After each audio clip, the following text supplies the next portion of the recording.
The images, written contents and design of slides in this video and PPT are a various source of internet which have been used only for teaching purpose, not for any commercial purpose.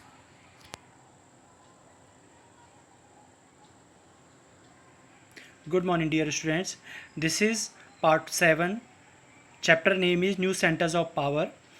Today your topics are the rise of Chinese economy and some of the topics are under this point. Modernization draft of Zhou Enlai in 1973, open door policy by Deng Xiaoping in 1978 and special economic zone in 1998. Today we will discuss about of these points. First, modernization draft of Zhou Enlai. In 1972, China ended its political and economic isolation by making links with United States. Before 1972, China has made the policies to isolate itself from United States as political and economical.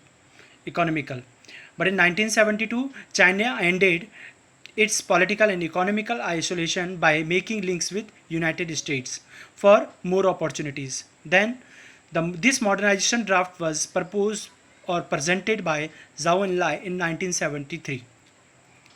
Zhou Enlai feels that there is required some modernization things to grow up the China as economical and political both. That's why the Zhou Enlai presented a modernization draft in 1973, and this modernization uh, mm, draft was under as agriculture, industrial, science and technology sector. In 1982, China selected a new policy, a new way to improve the economy by privatizing the agriculture sector. Because there are so many opportunities in the agriculture sector, that's why China selected this policy to privatize agriculture sector.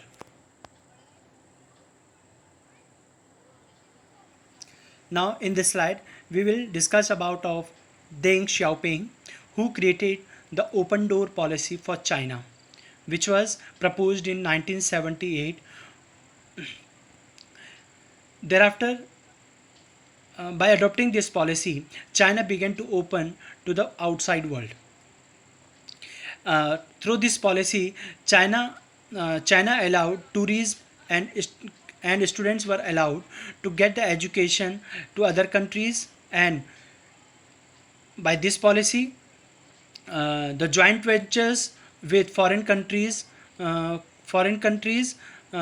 encouraged to bring in foreign technology, investment and managerial know and market access, which was suitable for the growing economy of China.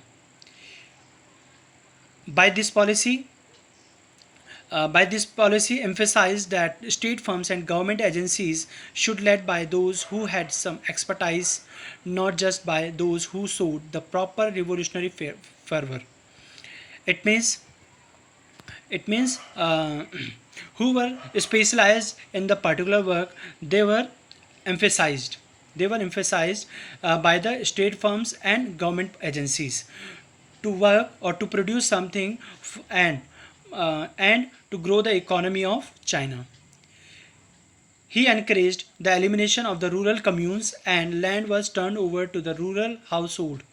It means for production and income but not for real ownership.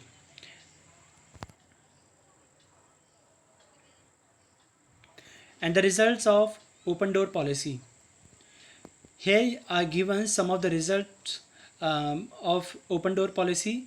The volume of foreign trade has increased from just below 10% of GDP in 1978 to over 35% in 1996. We can see here that the GDP of China was around 10% in 1978 and which was increased up to 35% in 1996. Second point, trade deficits in 1970s and the 1980s. During this period, there was trade deficits in China, but it was changed in 1990s and it was in surplus production.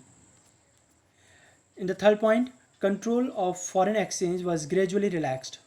We can see here the Chinese currency, which was near about 1.7 yuan as per US dollar, and which was increased up to 8.6 in 1994.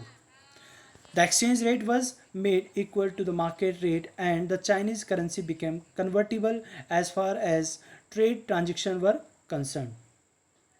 The encouragement of foreign investment. By this policy, by this policy, the companies were attracted to invest the money in the China.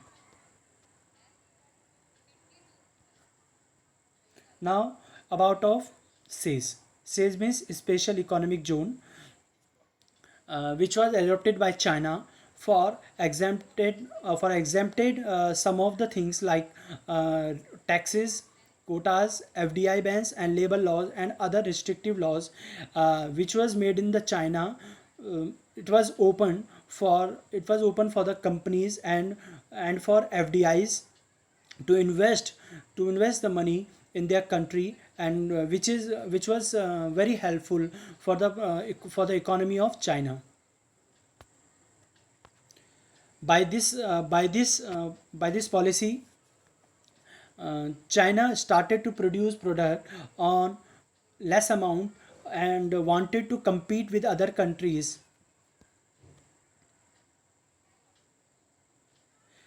In this slide, there is given about of some positive and negative impacts of special economic zone, means SEZ.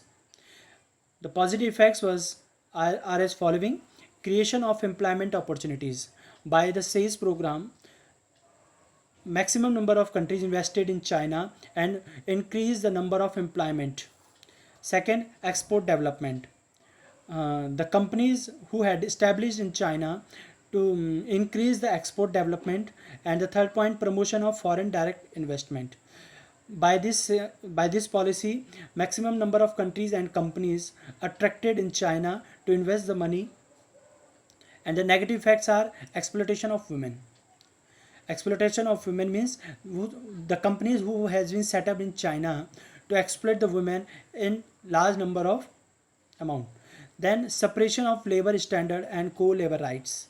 It means the companies who has been set up in China to suppress the labor standard laws and core labor rights.